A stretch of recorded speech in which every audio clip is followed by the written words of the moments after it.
Good evening, everybody. And tonight we have one of the most illuminating and penetrating of minds analysing the world today and over the last 30 and more years. Misha Glenny is going to be talking to us. We're going to be talking to him about his intellectual life and thought about what's happened. Unusually, tonight is a pre-record, so I'm going to be finding myself in the role of anticipating the far more brilliant questions that you would be asking listeners, but which I cannot have access to unless you're able to look into the future. So I'll be anticipating the questions, and let's go straight on to Misha. Can you just tell us where you are, because this is the way that I begin these. What room are you in? I'm in my front room in the house that I live in Shepherd's Bush, but I should have been in a cottage in Santa Monica because I am still a fellow of the Bear Groon Institute in Los Angeles and was there until lockdown, but because of aging parents, we had to come back. So my whole year in LA, which I was really looking forward to on a number of levels, has been trashed by the virus. So we're back home. Having said that, I realise that compared to what 99% of what the world is facing, my problems are very much a first world problem. So I'm relatively content back in Shepherd's Bush. And Shepherd's Bush, I think, does compare very favourably with Santa Monica, not least weather. So how serious, just a quick beginning word on COVID. I mean, is this just another health hiccup? How do you view what history will say about COVID? I think there are two things that I would highlight. There are all sorts of other things as well. But first of all, it is the relative increase since the 1980s of zoonotic diseases, which I think is very important. And it's related to the destruction of our environment and also to climate change. That is the first lesson I would take away from it, that there is a holistic aspect to COVID. The second thing I would point out is a positive one, is that what COVID has had, what it's done is to highlight and illuminate with laser-like efficiency the structure of our societies around the world. So it has highlighted the inequalities, and it is something from which you cannot escape. If you are a bad manager, a bad governor, this translates very directly into high numbers of deaths. And so we can look at Taiwan, for example, we can look at the United Kingdom, and we know that when faced with a real crisis, Taiwan has a much better government than the United Kingdom. So in that sense, I think it's useful. It tells us the way things really are. Okay. Let's come back to the beginning of your interest in what was happening in Europe and Russia. You have spent your life looking at this area. What generated it? Was it university? Did it go back before then? Was it your own family history?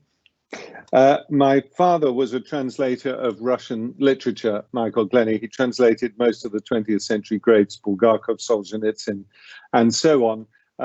Although we're entirely Anglo-Celtic by origin. Originally, my families are from the west of Scotland, the north and south of Ireland. But I was born and brought up second generation in London. And so I consider myself English, although I'm pleased to say I also now have an Irish passport as well. But it was because of my father's interest in Russia and Europe in general. We were surrounded as children by books in the Cyrillic script, for example. So I knew a lot more about Russian culture than the average 5 or 6 year old. And so my father would would read us Russian fairy tales, sing us songs in Russian, and so on. And so, generally, this is in the 1960s, we would have one holiday here in England and then one holiday in Spain or in Holland or in Scandinavia or Germany. And so we had a very European sensibility as children. And by the time I became very actively interested in politics when I was about 12 or 13 years old, I was already fascinated by the Cold War and what makes Eastern Europe tick. And although I read up copiously on Russian history, ultimately I started focusing on the satellite countries, Czechoslovakia. I learned how to speak Czech. East Germany, I speak German. Poland, Hungary, and then Yugoslavia as well, expanding it out. And so Eastern Europe was, you always had to understand Russia and you always had to observe Russian history and where it was, where its path was heading. My really intense focus was on Central Europe and Southeastern Europe. How many languages do you speak? I don't know the answer to that, obviously. and how important is it in a country where the arts are under attack, but also the teaching of modern languages, that we do foster that love of language? I could not have achieved, I don't think, anything in my life that I have done if it wasn't for the foreign languages that I spoke. Fluently, including English, I speak 5. That's German, Czech, Serbo-Croat, and in as much as Serbo-Croat exists anymore, and Portuguese. And with that spread of languages, with a Germanic language, a Slav language, and a Romance language, it means that I have access pretty much, when it comes to reading, pretty much to all the Indo-European languages in Europe, and I think I think the decline of modern language teaching, and even classical languages as well, because I learned all my grammar from having done Latin at school. The decline of modern languages is a really significant setback for the cultural, political, and commercial aspirations of the United Kingdom, regardless of leaving Brexit aside. I totally agree. And by the way, there's some new words that are being added, which I'm sure you don't know in the English language, from the removal people. I'm talking to Misha in a house which is in the process of a deep move out on my penultimate day as Vice Chancellor at Buckingham. So apologies for a general commotion outside this door of the study and the odd colourful word. I first became aware of you, I think, when you were Central European correspondent on The Guardian, and then which was just an extraordinary time. Can you describe the genesis of your own central work and thinking about what happened post the breakup of the Soviet Union? Yes, so I've been working on Eastern Europe intensely for about 10 years when 1989 came along. First, as a political activist, I used to support opposition groups in Eastern Europe, smuggling books and dismembered Xerox machines to groups like Charter 77 and the Hungarian Democratic Opposition. Then I became a correspondent and, of course, immediately became extremely neutral in the way that I reported things. First for The Guardian and New Scientist, and then as Central Europe correspondent for the BBC when 1989 happened. Now, for me, the revolutions in Eastern Europe represent an end to a historical epoch, the one that began 200 years earlier in 1789 with the French Revolution. And this was the great opportunity. This was the moment, of course, when Francis Fukuyama published The End of History. But there was a sort of teleological aspect to Fukuyama's work, which concerned me quite a lot, that the victory of liberal democracy and a properly regulated capitalism would not happen just so. It required active involvement. And one of the things that struck me immediately in 1989, and indeed in the run-up to 89, was that Western countries had never really put in any effort on a policy level, even on an academic level, working out what was going to happen after 1989, i.e. what would happen if the Soviet Union collapsed, if the West won the Cold War. Whereas if you look, of course, at the end of the Second World War, which in this respect is comparable, the Americans and the British in particular were working very hard to anticipate what they needed to do domestically in terms of their economic and social policies and in terms of the reconstruction of Europe. They had a very good sense of where they were going. So in 1989, this tectonic plate shifts, the Soviet Union and communism collapse, and nobody's prepared for it.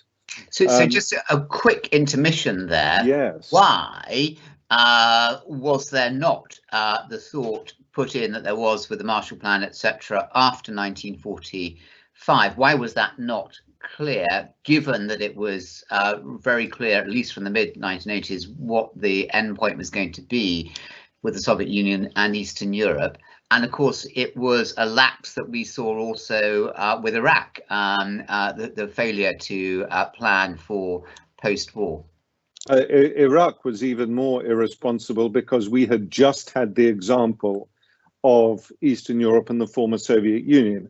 We knew that if you remove the structures of state, if you allow the state to collapse, then the outcomes, the consequences will be very, very bad.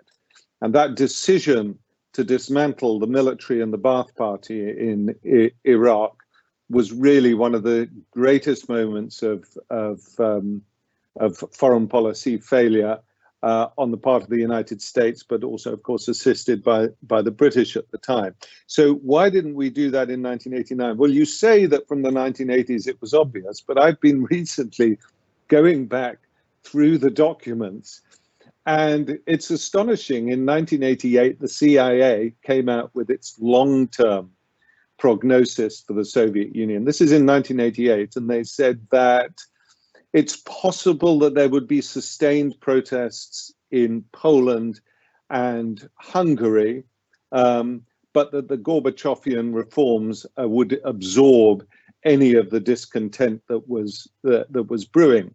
And actually, Poland and Hungary were the Achilles heel of the whole shooting match. They had amazingly something which bypassed most people at the time. They had applied for, and Hungary was granted, membership of the IMF in 1981. That, for me, is the signal that those two countries were in serious trouble. Czechoslovakia, if you remember, which, of course, everyone remembers because of Václav Havel and the Velvet Revolution, this fantastically orchestrated revolution. Actually, Czechoslovakia was the last one to fall, if we leave aside the anomaly of Romania. It was the last one to fall, and the Czechs and the Slovaks were slightly reluctant as revolutionaries, and that's because their system was actually functioning to a degree, and they didn't have any external debt. The Poles and the Hungarians were carrying huge external debts, and the system had come to an end there.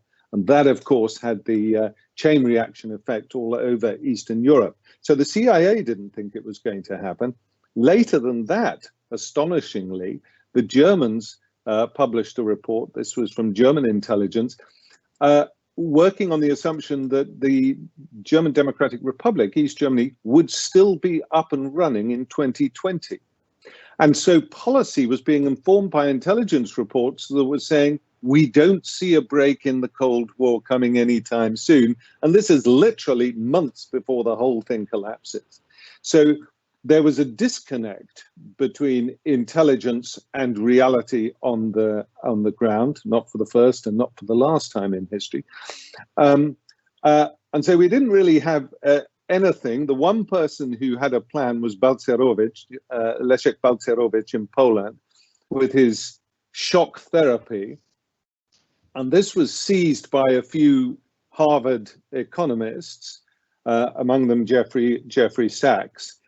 And shock therapy, in a sense, was useful for Poland with its large debt and its extreme distress, poverty, and so on and so forth. You needed a redistribution very, very quickly, but it wasn't appropriate for everywhere. And where we saw shock therapy have really bad outcomes was in Russia and the former Soviet Union itself. And this is when you see the emergence of a free-for-all gangster capitalism that was extremely damaging, and one which the West didn't engage with. They said, fine, go ahead and do this. There was no Marshall Plan offered. And at the time in the 1990s, and I think we have to look at the 1990s, I call it the decade of delusion, because we were so full of ourselves. And I put my hand up. I was very, very optimistic at this moment. Just so another quick interjection. Who is the we there? I'm talking about the West and quite a broad spectrum of the West, from right to left. The Russians at that point in the 1990s, with Yeltsin very dependent on American support and the 7 oligarchs propping him up, including Abramovich, the owner of Chelsea, including Boris Berezovsky. And what the Russians were doing was signing blank checks in the United Nations. And so this was the era of the sole remaining superpower, which was a thing in those days, which was the United States. And even China, which was still finding its feet in the new international order, was signing off a lot in the Security Council in the UN. And so this extraordinary hubris took hold in the West. And when we started seeing the danger signs, 1997, the Asian financial crisis, 1998, the collapse of the ruble in Russia, and then above all else, the collapse of the NASDAQ stock exchange in New York, we still didn't register it. We still thought that the West controlled everything, that liberal democracy was the way forward, and that the neoliberal capitalism that had emerged out of the 70s and 80s was absolutely the way to go, because in the first phase in the 1990s, everyone was making so much money out of that system as the inflation of assets inflation began. So there we were, completely unprepared, either for Putin or eventually for Xi Jinping, and certainly not prepared for the rise of populism, which was ultimately triggered, I believe, by the growing inequalities in the Western world and indeed beyond. Okay, so these are huge currents, and writing contemporary history, we know, is vital. I've tried to do it all my life, but it's also very difficult because you don't have the distance and the perspective, and you don't know what's going to happen next, and that's always a disadvantage. But these huge currents, Putin, Xi, increasing reaction against globalization, populism, Trump. Can we just unpick that more, and the inevitability? I want to understand more about, was this inevitable, and what were the mistakes that historians in the future might say, well, you got this right in the late 1940s, but didn't get it right here? So if we look at Russia, Eastern Europe, and indeed the former Yugoslavia, but Russia, first of all, Russia went for a fairly dramatic shift over to the market economy, in which led to a crisis in food distribution and very dramatic price rises. But it wasn't a full tilt marketization. The way that state assets, industrial assets, because of course almost in the entire economy was owned by the state, the way that they were distributed amongst a small amount of very smart, opportunistic, emergent business people created this oligarchic system, which saw a combination of a coming together of interests of those oligarchs, state bureaucrats who could still exercise some control, literally with their stamps, whether they stamped the right piece of paper or not, and organized crime, because the state collapsed to a large degree, not entirely, but to a large degree. And that meant that the simple processes of distributing food, furniture, goods, services around Russia also collapsed temporarily. And in those situations, when you don't have a functioning market or a functioning state, as we have witnessed in many countries around the world since the 1860s with the emergence of the mafia in Sicily, you get distribution networks that are protected not by the state, but by organized crime groups who are known initially, certainly by sociologists, as privatized law enforcement agencies. And so what you have is a policing system which has no institutional accountability. And this is the essence of gangster capitalism that enabled a very small Russian elite to make phenomenal sums of money with which they could corrupt people, which they could send out of the former Soviet Union, which they did in huge numbers during the 1990s, immense amounts of cash, which were then injected into the Western finance system.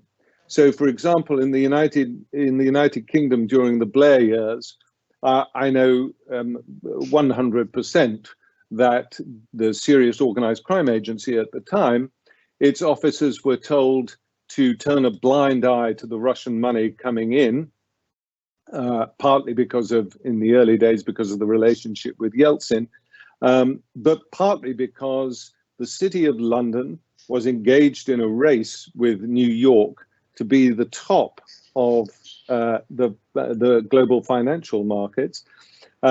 And this is when we saw this extraordinary injection of cash into the London property market. And so you began to see a symbiotic relationship between these gangster capitalists arrangements in Eastern Europe and the new freedom of the bank, now unfettered post the Big Bang, post the Big Bang, these unfettered banks able to absorb huge sums of money and then engage in the speculative activity that finally led to 2008 and the financial crash. But each of these countries played a different role. So if you look at Yugoslavia, this was really fascinating because what the civil war in Yugoslavia really was the way that the Serbian and Croatian in particular, but also Macedonian and Slovene and Bosniak elites transferred assets from state ownership into private ownership. And they all used the civil war as a cover to do this.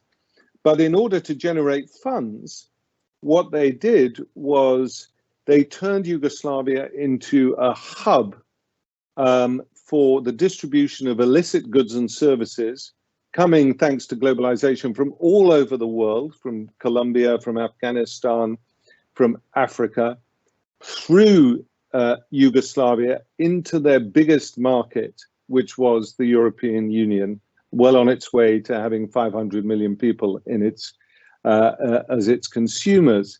And a large percentage of those 500 million people like to spend part of their leisure cash on taking drugs, sleeping with women who've been trafficked, and buying untaxed cigarettes, employing illegal labor, and so on and so forth. The point about organized crime is that it functions within markets, and its products are always looking for marketplaces. And the European Union is the largest marketplace in history, which is why Yugoslavia became this hub for organized crime during the 1990s. So what were the various stages, Misha, about you comprehending what was happening? It's very interesting that, because it wasn't immediately obvious. I mean, when we were covering Yugoslavia, the war breaks out seriously in 1991. Slovenia lasts for 10 days and then makes a deal with the Serbs, something which the Slovenes had sort of swept under the carpet in their history. That basically Milosevic and Kucan, the Slovene president, cut up a deal, and the Slovene says, okay, we won't support the Croats, but you leave us alone. And so Milosevic let Slovenia go without a fight. And then came the battle between Croatia and Serbia, which in many ways was the serious, because Bosnia was always going to be squeezed between the two of them.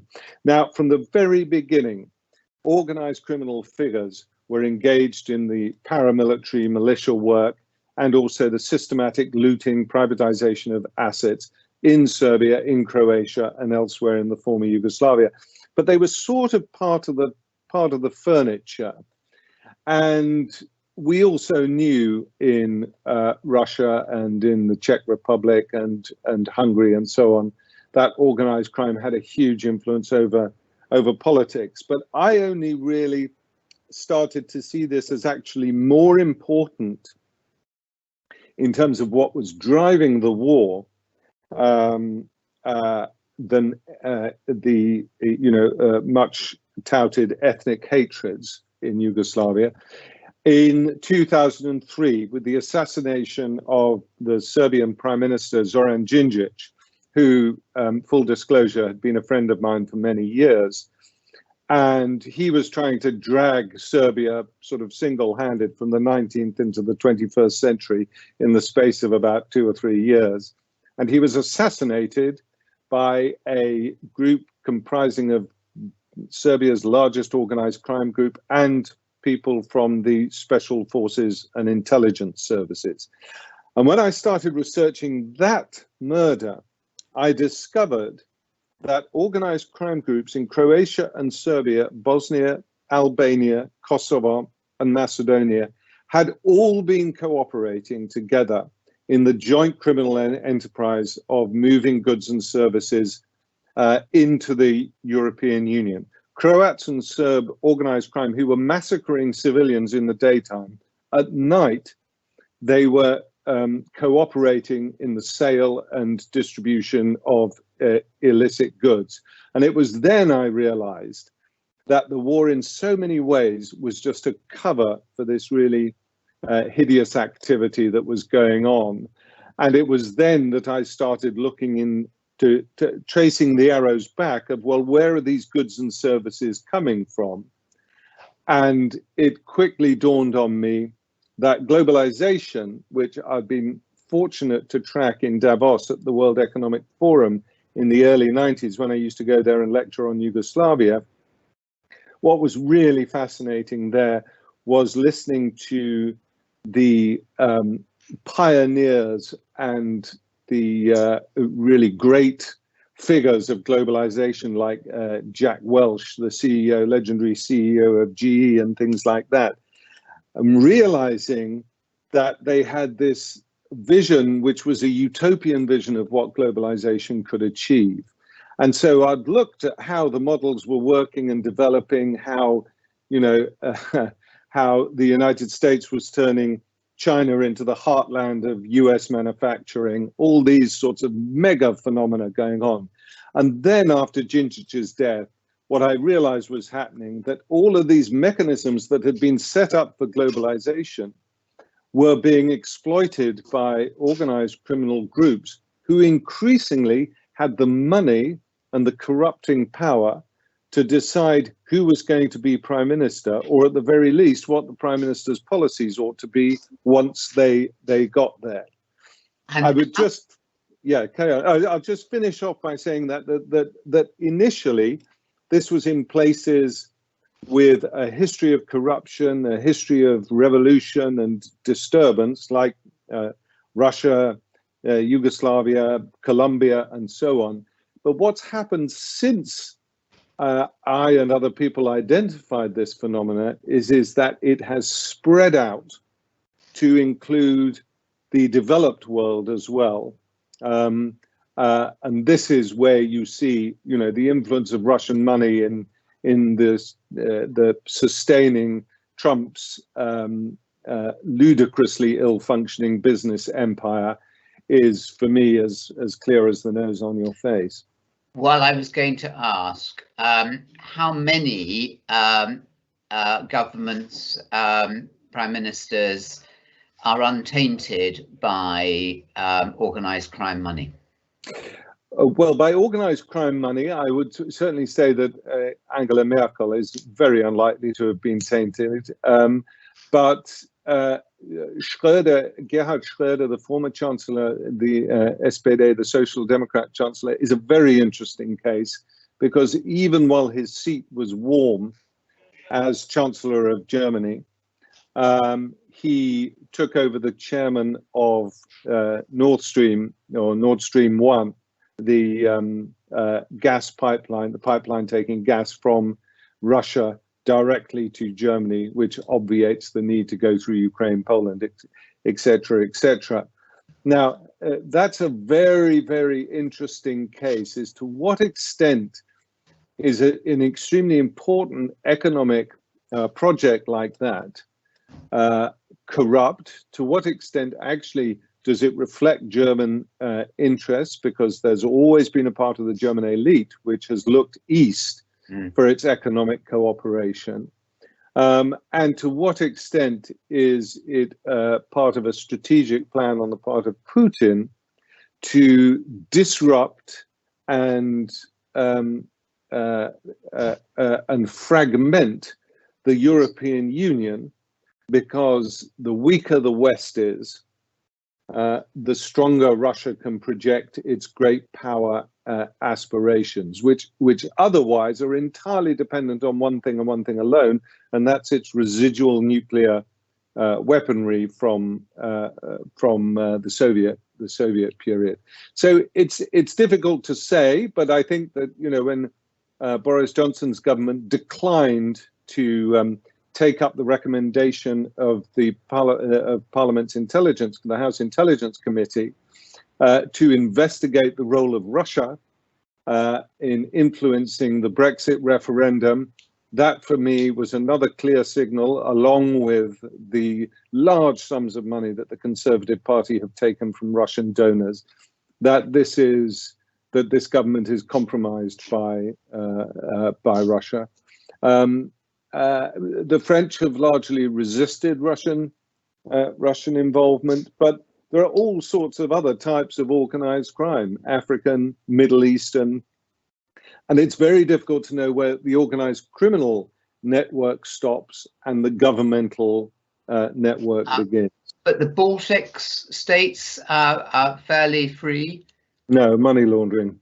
No, so on the sort of strategic level, Russia will look at the Baltic states and say, how dare you put NATO there, and so on and so forth. But they have been one of the key conduits, along with the United Kingdom, for laundering criminal criminal money. But the prime ministers, the political leaderships there, Italy, Spain, are they relatively free of this influence? Italy, there is always a danger of mafia and 'ndrangheta and Camorra influence, and in the case of Berlusconi, this was very much on the surface. So Berlusconi was. It's very difficult to avoid the mafia if you are ruling Italy. There are some marvelous films, Il Divo in particular by Paolo Sorrentino, in which you see, I mean, this is something, Italy predated the collapse of communism. Giulio Andreotti was the biggest criminal in political circles in Europe between 1945 and 1989, indeed slightly beyond 1989. Absolutely no question about it. This man had people murdered. This man collaborated with the mafia at the highest levels, and was received by world leaders as most eminent and dignified. And one very positive thing about 1989 was that it exposed the collaboration between the Italian government, the Roman Catholic Church, the Sicilian Mafia, the Camorra, and the 'ndrangheta for what it is, and that is a state-run criminal enterprise. Very few Western European leaders assassinated Olof Palme. Aldo Moro in '78, was it, in Italy? Yeah, 78. And the Moro killing was wrapped up with exactly what we were talking about. Indeed, there's a strong suggestion that Andreotti may have actually signed off on Moro's murder.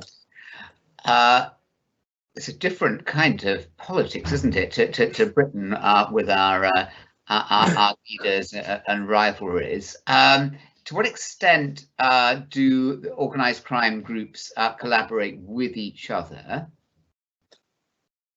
and learn from each other? And do they have international conventions? Well, I can tell you one international convention which I studied and which I really enjoyed. You have, in the 1990s, you have traditional organized crime structured with a strong now transactional element between communicating all over the world.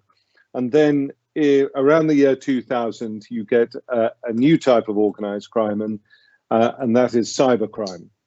And the original cyber criminal website, which was like a sort of Facebook for criminals, was called carderplanet.com. It was based in Odessa in Ukraine. So this is during the gangster capitalism period. It was a few young men who, largely by dint of the tremendous education in physics and maths and computer science that they received in the Soviet Union and beyond, had great facilities with computers. And Carder Planet became a Facebook for criminals, for people mainly involved in what we call carding, which is the buying and selling of credit and debit card data. And it attracted thousands of cyber criminals and credit card criminals from all over the world. And in 2001, in May 2001, they convened in Odessa a public conference called the First Worldwide Carders Conference, which to my knowledge is the only sort of publicly announced Congress of Criminals. And they invited 400 people from all over the world who came as far as from the United States, New Zealand, Brazil, to Odessa. And they held plenary sessions in the Hotel Odessa, which looks out on the Potemkin Steps, that famous thing from Battleship Potemkin, Eisenstein's film, and then held breakout sessions in bars around the place. And it went ahead, and I spoke at length to one of the organizers. He was by this time in a prison in New York, and he was Ukrainian. And I got the program and the press release of the thing. So that happened. They then went underground And for 10 years, you had parallel worlds of organized crime. You had cybercrime and you had traditional organized crime, because the generation of leaders in the 1990s of traditional organized crime weren't interested, didn't understand tech. What then happened after a decade or so is you've got a new generation of organized crime leaders coming through who were very tech savvy, and they were digital natives. And so the past 10 years has seen a fusion of cyber criminal techniques with traditional organized crime. This is a massive headache for law enforcement around the world, but it also highlights a bigger problem, and that is this communication tool, the internet, which is powerful beyond all of our dreams, is the first one to have absolutely zero regulation on a global scale. There's no regulatory framework. There have been bureaucrats chatting away in the United Nations for 2 decades. Nothing ever comes of it. And Russia, China, the United States and Europe, who are the superpowers of cyber, along with a few up-and-coming ones like Israel, who are very important, Iran, also very important, they simply refuse to create any rules of the road for cyber. And this is why, along with the pandemic, the climate crisis and weapons of mass destruction, the unregulated exponential growth in the power of network computer systems is actually an existential threat to us. Okay, so you partly answered the next question, Misha, which is why has the growth of organized crime outdone, to the extent that it has done, the forces of law enforcement monitoring and reducing it? Why is organised crime winning to the extent that it is? Well, organised crime watches what is happening in the illicit world. It watches very closely what's happening with law enforcement. They're much more assiduous students of law enforcement than politicians often are. This is certainly the case in cyber, but also in traditional organised crime. We have been devastated by the response to 2008, that is austerity. Here in the United Kingdom, just to take one example, police resources were reduced 20%. We did, in the European Union, build up under the radar and slightly unnoticed the organization called Europol, which is where European Union members share all their data and are able in real time to monitor what's going on with organized criminal activity and cybercrime activity. Unfortunately, membership of Europol is dependent upon membership of the European Union. So the United Kingdom, which derived immense benefit from Europol, is now no longer a member. So the reason why law enforcement is losing out to organised crime is because lack of resource, and the internet is qualitatively a new engine for organised crime to use, which is much harder to track and trace. And you need specialist officers. You need people who have real facility with computers, and they cost a lot of money to train. And they get paid something in the region of £30,000 in the United Kingdom, whereas if they were to go to work for Google, well, we now know that Google's average wage in the United Kingdom for its employees is £226,000 a year. The public sector cannot compete with the private sector. Right. Let's look just at a sense of perspective there. Is there more organised crime in 2020 than there was in 2000 globally? Yes, and the reason for that is the cyber element and the success of introducing cyber into traditional organised crime. if we take a really telling example was 2015 and the movement of peoples from Turkey into the European Union. The numbers that were able to be smuggled from Turkey into Germany, Denmark, Sweden, France, etc., was facilitated by the use of encrypted technology. And that was, it was extraordinary. And to get a historical perspective there, is this worse than, say, Britain in, sorry, the world in 1900, 1800? How bad is this?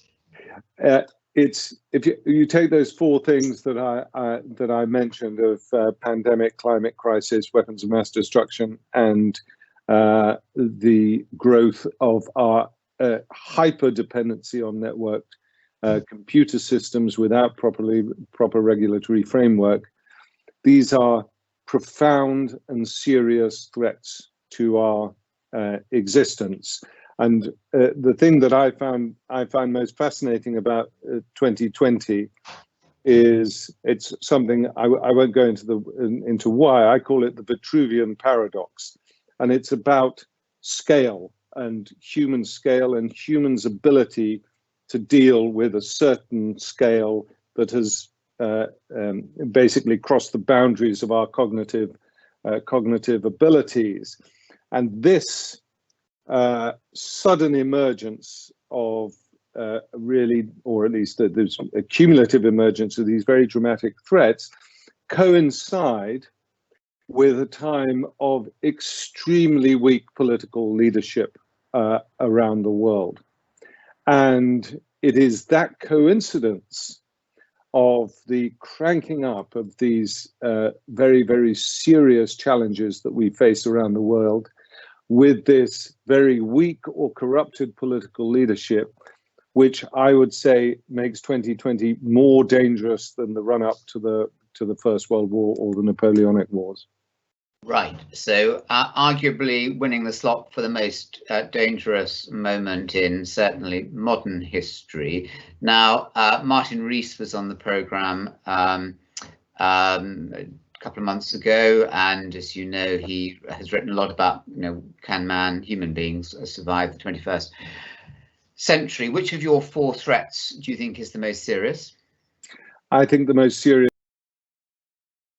is climate crisis, because that really does undermine the basis for life on Earth if it's not brought under control. And go down, the second most serious you would place as? The second most serious I would place, it would be a tie between the overdependency on computer networks and weapons of mass destruction, although I think I would probably put the overdependency on computer networks second, then weapons of mass destruction. The pandemic I would put fourth. It's very, very nasty, but I think we will manage this pandemic, and the disruption of this pandemic is sufficient that possibly all those plans which were created in the noughties and the tens might actually now be implemented, as we've seen South Korea and Taiwan and New Zealand, how they've acted upon them. That might finally get through the thick skulls of our governments here that it's no good just commissioning reports. You actually have to act on their recommendations. Okay, so two questions about 2016. Would the US election result have gone the way it did without organised crime? I think it certainly wouldn't have gone the same way had there been a more capable way of identifying corruption. And my suspicion is that we have been looking since 2016 for the smoking gun of one particular organization that it was involved with some of Trump's business associates, notably Felix Sater. but I think without Russian influence, I don't think Trump would have won, but I wouldn't say that for certain. Or will win in 2020? I think that, I look at the polls at the moment, Biden is heading for a win, but I think that Trump has made it clear that he probably won't accept the result. And I think what we've been seeing in the United States in the past 6 months in terms of communal clashes is really, really disturbing, deeply disturbing. Come back to that. The other 2016 was the Brexit vote. Would that have happened without the long-term impact of the breakup of the Soviet Union, Russian influence, organized crime? I don't think Russian influence here was decisive. I would say that the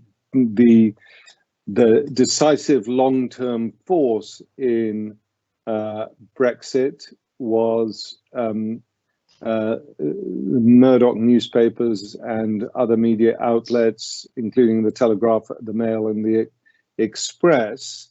In the short term, I think it was Osborne's profound misjudgment when it came to the implementation of austerity, whereby taxpayers were told that they were going to pay for the criminal activity of bankers in the lead up to 2016. So I think that I would put those two factors first. The European Union has a tenure on so many areas as well. If it had a better functioning institutional and system of democratic accountability. People like Timothy Garton-Ash were warning about that a good 10 years before. Timothy Garton-Ash, yeah. I mean, are human beings fundamentally corrupt? If corruption is growing, is it because we're becoming worse, or we're becoming more susceptible to these influences, maybe through the internet? Well, of course, there are very interesting studies of prehistoric communities that suggest, and indeed some of whom we see today in the Arctic or in the Amazon, that you see humans cooperate amongst themselves and with other species, i.e. suggesting that in certain earlier states we were not necessarily corrupt. There is now a huge debate raging amongst anthropologists about whether complexity necessarily introduces hierarchy and corruption, with some arguing that it absolutely does, and others arguing that actually there are examples of complex societies in which hierarchies did not develop and corruption didn't develop. I certainly think that there are cultural markers which reduce the likelihood of corruption being decisive in policy, but those cultural markers those cultures can change and shift. So there's definitely active human agency in all of this. And the one thing that I feel optimistic about is that humans can change the course of history. And if there is sufficient recognition, they will. So, we're just hovering over the Rousseauian, Hobbesian debate there about human nature, and whether we can help. A lot of my own work has been about trying to build human capacity in schools rather than just a cognitive left brain function that can be tested and examined, and which is more about bringing out innate human goodness rather than erecting it. But it's certainly valuing it and channeling it. but that has been stripped out across the world by this obsession with exams. But we won't go there. But it's germane to this whole debate about the power of organised crime to which depends on a market. Whether if people aren't going to want what they're offering because they know somehow that it's wrong, then there won't be that market. Let's just finish off looking at the future. Misha, let's look at Trump. You're not suggesting that Trump is corrupt, has been corrupted? He's deeply corrupt. He's deeply corrupt. He was working with the mob in New Jersey in the 1970s. I mean, that's not, that's Kellyanne Conway, Don McGahn. They come from mafia families. I mean, this is, there's. How do you think he built casinos in Atlantic City? You don't build casinos in Atlantic City without buying off the mob. It's like, duh. And does that mean that Biden isn't subject to the same? I mean, for a long time, the Kennedy family and the mafia. Kennedy family absolutely was involved with the mob. I mean, there's a period of American history which starts in the 1950s, where the economy is coming back together, where you have a really decent balance between unions, between the workforce and management and corporations. And the 50s and 60s, towards the end of the 60s, this starts to fray. This was really a model capitalist society in many, many ways, in as much that it was broadly equitable and people did have the opportunity to advance themselves. And all this starts to break up in the mid-1970s. I think 71, the coming off the gold standard, and 73, the Yom Kippur War, followed by the OPEC oil crisis, partly because those two are related issues. That starts to discombobulate the American economy, and it opens up opportunity for people like Milton Friedman to come in, and particularly with Reagan, obviously, to fundamentally alter the principles of how capitalism had been regulated really since FDR. So organized crime was there, but there are policy responses to organized crime. How do you get rid of Al Capone? Well, you get rid of him personally by doing him on taxes, but what you do is you get rid of prohibition. Prohibition was a ludicrous policy which made large sums of money for gangsters. The war on drugs is a ludicrous policy which channels hundreds of billions of dollars into the hands of the worst people in the world every year. And actually, it's one thing that the United States and Canada on a federal level, the United States on a state-by-state level, is beginning to understand that actually, just as with alcohol, it brings social problems, but you can manage it, you control that market. It is a regulated market into which you can intervene, as opposed to just having a criminal market, which leads to immense profits, and a police force which simply cannot cope with the extent.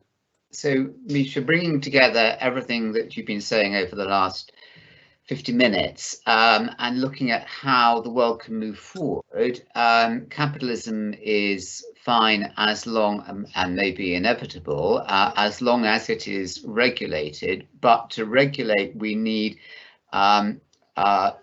figures in politics who are somehow beyond corruption, who can invoke trust in their teams and in their countries, and frameworks of international cooperation based upon a rules-based system. Yes, and I think we have I would say that's absolutely right, and we've seen with Angela Merkel, although she's not flawless and she hasn't made her mistakes, that at least you have somebody who broadly conforms to the type of leader that you just described. And that is who we need. And we do need capitalism to be regulated. We do need markets to be regulated. And we need some mechanism of cooperation between rational, sober leaders, particularly at the highest level. Okay, so I'm very proud that the University of Buckingham has founded Britain's first UN Institute. Maybe a revivified UN will be a way forward. Maybe there'll be a new generation of more inspiring leaders. By and large, the world gets the leaders it deserves. And Misha Glenny, thank you so very, very much. Absolutely riveting and so crucial. Thank you. Anthony, you're welcome. Thank you very much for inviting me.